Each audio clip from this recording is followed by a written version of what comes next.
Non, ça c'est pas une pompe. Non plus. Encore moins. Oui, ça c'est une pompe, mais...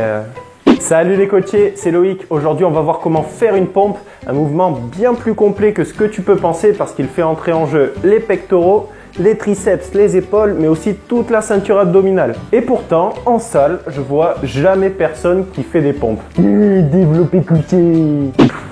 Aucune originalité. Vous en avez pas marre, sérieux, développé couché? J'ai l'impression que vous faites ça tout le temps. Les 3/4 de la semaine, vous êtes au développé couché. Oh, c'est bon, les pecs, il n'y a pas besoin de les faire 15 fois par semaine. Pour commencer, placez-vous au sol, sur les genoux ou sur les pieds en fonction de votre niveau, et vous écartez les mains un peu plus que la largeur des épaules. Ce qui va être important, c'est de ressentir la contraction des abdominaux et sentir que vous êtes bien gainé avant même de faire votre première pompe. Donc prenez 5 secondes pour vous positionner et respirez en gonflant le ventre et expirez en rentrant le ventre au maximum.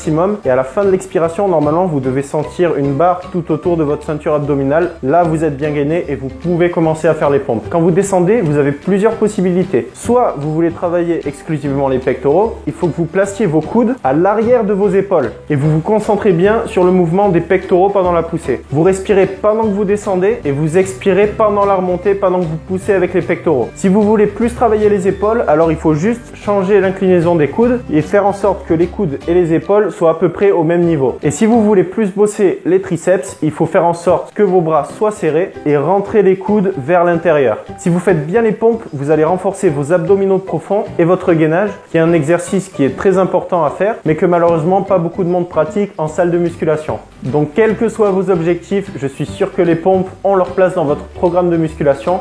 Personnellement, j'aime bien les faire en fin de séance pour me finir, ou alors quand je fais un superset, j'enchaîne par exemple développé couché lourd et des pompes pour bien me cramer. Et en général, ça marche assez bien, donc je vous le recommande fortement. Donc apprends à bien faire le mouvement. J'espère t'avoir aidé. Si c'est le cas et que la vidéo t'a plu, pense à la liker et à t'abonner. On se retrouve très vite pour un prochain tuto et en attendant, je te félicite parce qu'aujourd'hui, tu t'es repris en main.